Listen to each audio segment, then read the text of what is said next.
Good afternoon. I am Andrea Chisholm with the Midday News for this Monday, July 23. Special welcome if you're watching on onespotmedia.com. We begin with an update from the Vybz Kartel appeal case. The prosecution is insisting that the trial judge was right for not dismissing the jury when the matter of the bribery of a juror came up in the Vybz Kartel murder case. In the appeal court this morning, Senior Deputy Director of Public Prosecutions Jeremy Taylor continued to rip into the arguments made by lawyers for the appellants.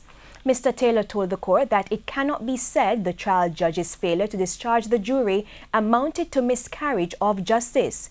He said there was nothing wrong with the procedure used by retired High Court Judge Justice Lennox Campbell. Justice Campbell decided to warn the jurors about their oath when the bribery matter was brought to his attention. Lawyers for the appellants have been arguing that the accused men were tried by a tainted jury.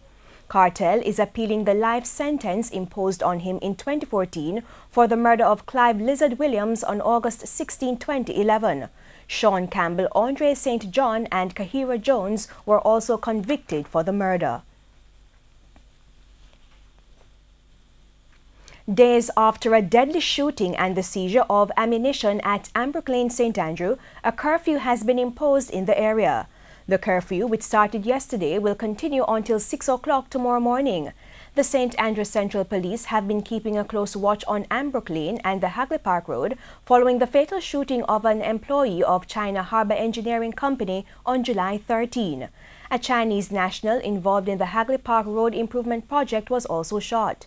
Investigators said an intergang dispute involving men from Ambrook Lane led to the attack. No one was arrested. The National Water Commission, NWC, is beginning to divert water from St. Catherine into St. Kingston and St. Andrew. This is part of plans to ease the supply shortage in the corporate area due to declining supply at the Hermitage Dam. The NWC has warned customers to prepare for nightly water lock-offs. NWC President Mark Barnett says the company will be using other methods to ensure customers in Kingston and St. Andrew are not severely affected. He says the NWC had planned to do the network modifications at a later date. It was, however, fast-forwarded to last weekend because of the rapid decline at the Hermitage Dam. What we're looking at is a different system how we can gravity feed water out of the White Mall system. And this is now not the Portmore system, the White Mall system into the corporate area, which will allow us to move more water off the boulevard, Washington Boulevard, that is, into the Constant Spring area. PNP President Dr. Peter Phillips is chiding the government's management of the economy, insisting that the reality is different from what the government is saying. There's no more talk of 5 and 4.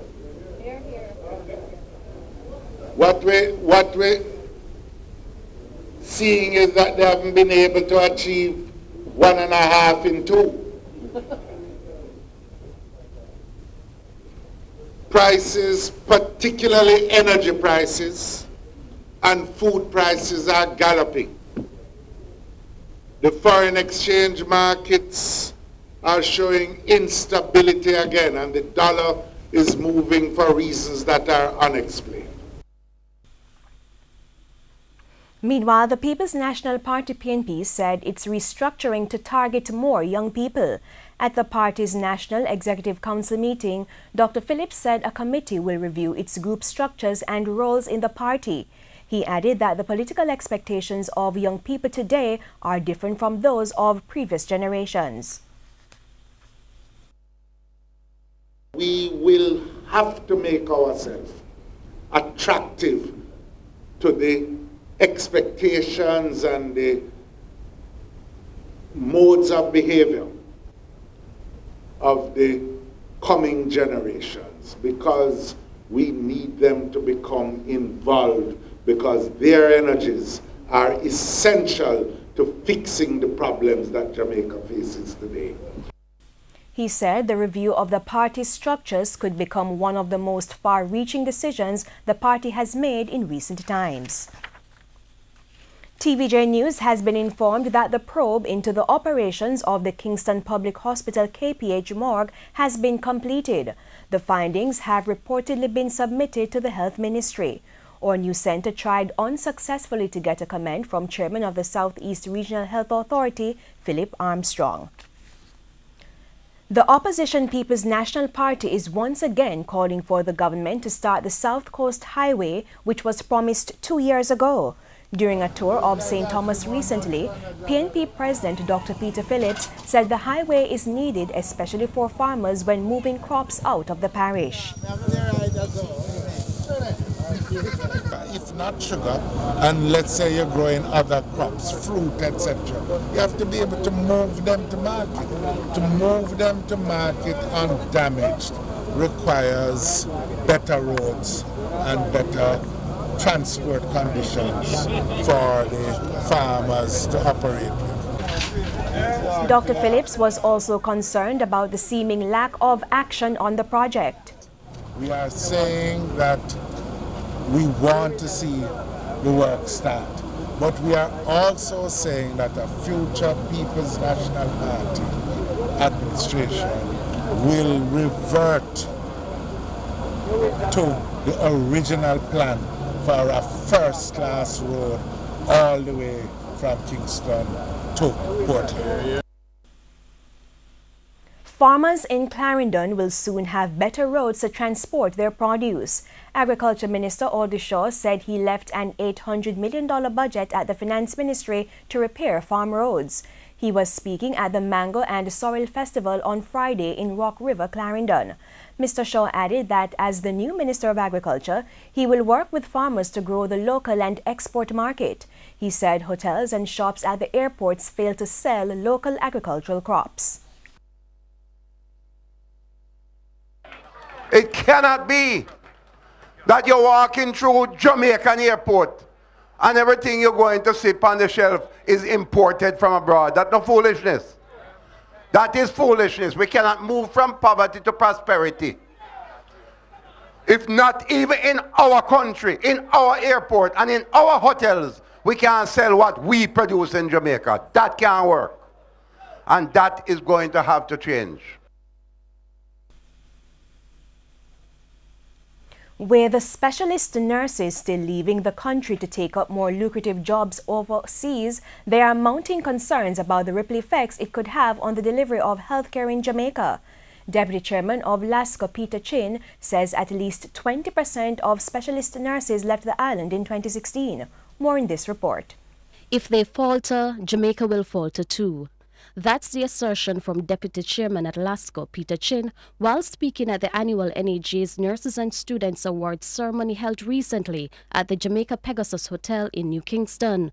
Mr. Chin also raised concerns about the quality of health care in Jamaica as nurses continue to migrate due to poor wages and poor working conditions. I've heard President Johnson recently and past President Porfar lament on the crisis of migration, and the article underscored the depth of the crisis.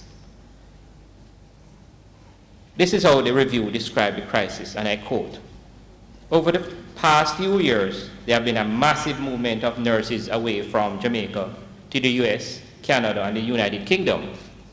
In fact, in 2016 alone, 200 of Jamaica's 1,000 specialized nurses left the country for jobs elsewhere." Despite a 50% decrease in the number of nurses leaving the island, Mr. Chin said data show that at least 20% of specialist nurses still leave Jamaica. And that is why he's urging the government to identify strategies that will improve working conditions for nurses across the island. Shamela Mitchell-Pullen, TVJ News. In news overseas, U.S. President Donald Trump issued a furious all-caps challenge to the Iranian regime late Sunday night, warning that any threats to the United States would be met with unspecified dire consequences. More from the CNN. Despite the regime's clear record of aggression, America and other countries have spent years straining to identify a political moderate. It's like an Iranian unicorn. The regime's revolutionary goals and willingness to commit violent acts haven't produced anyone to lead Iran that can be remotely called a moderate or a statesman. Some believe that President Rouhani and Foreign Minister Zarif fit that bill. The truth is they're merely polished frontmen for the Ayatollah's international con artistry.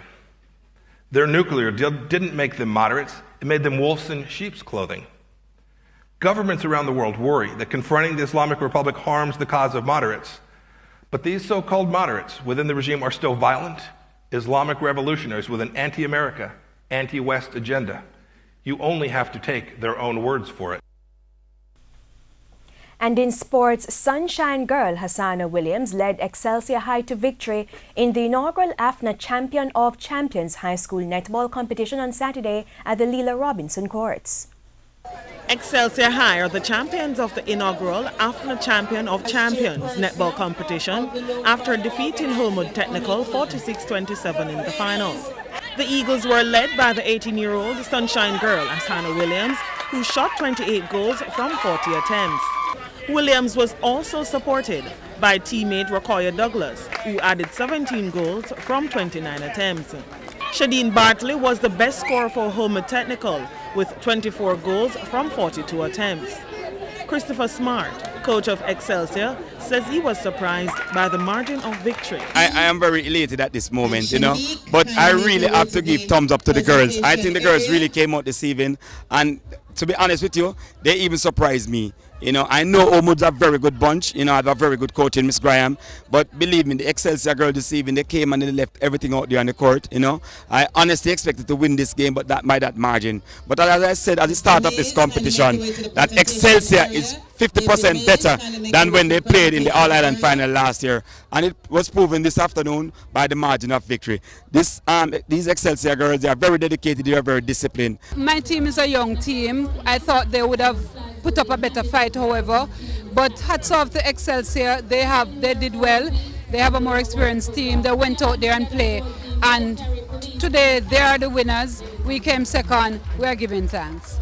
Meanwhile, Christ Church Foundation defeated their fellow Barbadian school, Springer Memorial, 32-28 in taking third place. Member of the organizing committee of the Champion of Champions tournament, Kathy Harper Hall, says she's looking towards inviting schools from other countries in the next edition of the competition. We are hoping that in the second edition, that Canada, the United States and Argentina, who are also members of the Americas region, will have teams to participate in the tournament, and the other Caribbean countries will be here. We should have had St. Vincent and the Grenadines here, for instance, and at the last minute they could no longer come. We are expecting that Antigua and Barbuda, St. Martin, St. Kitts, all the other Caribbean islands will come forward, and that will be bigger and better next year. AFNA hopes to announce the host of the 2019 staging of the competition at the end of the summer. Trishana McGowan, TVJ Sports.